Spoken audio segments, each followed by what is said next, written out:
Bonjour à tous, aujourd'hui nous allons parler d'un char très fiable avec une renommée plus que construite. Nous allons évidemment parler du Léopard 2.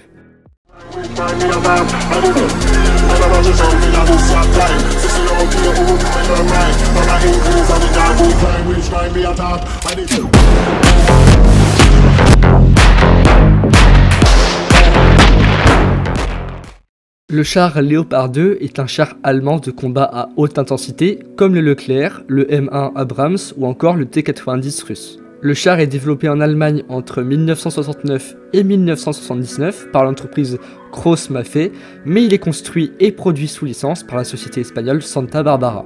Au début du projet, les États-Unis ainsi que l'Allemagne devaient réfléchir ensemble sur le nouveau tank, mais en 1967, lorsque les premières tensions entre les États-Unis et l'Allemagne de l'Ouest apparurent, le ministre fédéral de la Défense décida de poursuivre le programme Léopard doré parallèlement au développement conjoint du MBT-70. L'Allemagne se basa sur Porsche qui était chargé de concevoir le châssis, tandis que Wegmann s'occupait de la tourelle. C'est ainsi que deux prototypes sortirent d'usine en 1970 sous l'appellation ET01 et ET02.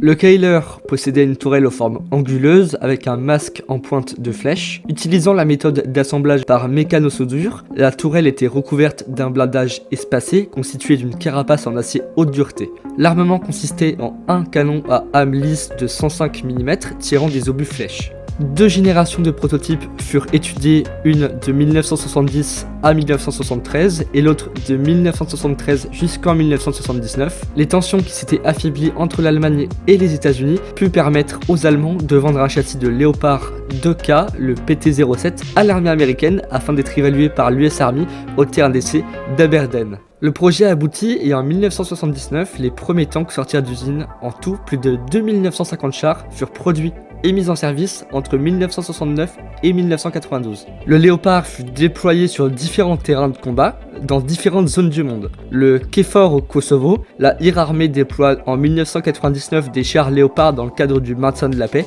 Le char connaît son baptême du feu. Pareil pour le Canada qui déploie ses tanks dans le cadre de l'OTAN au cours de l'été 2007 ou encore par les armées danoises et turques en 2007 et 2017. Et voilà, j'espère que la vidéo vous aura plu et moi je vous dis à bientôt.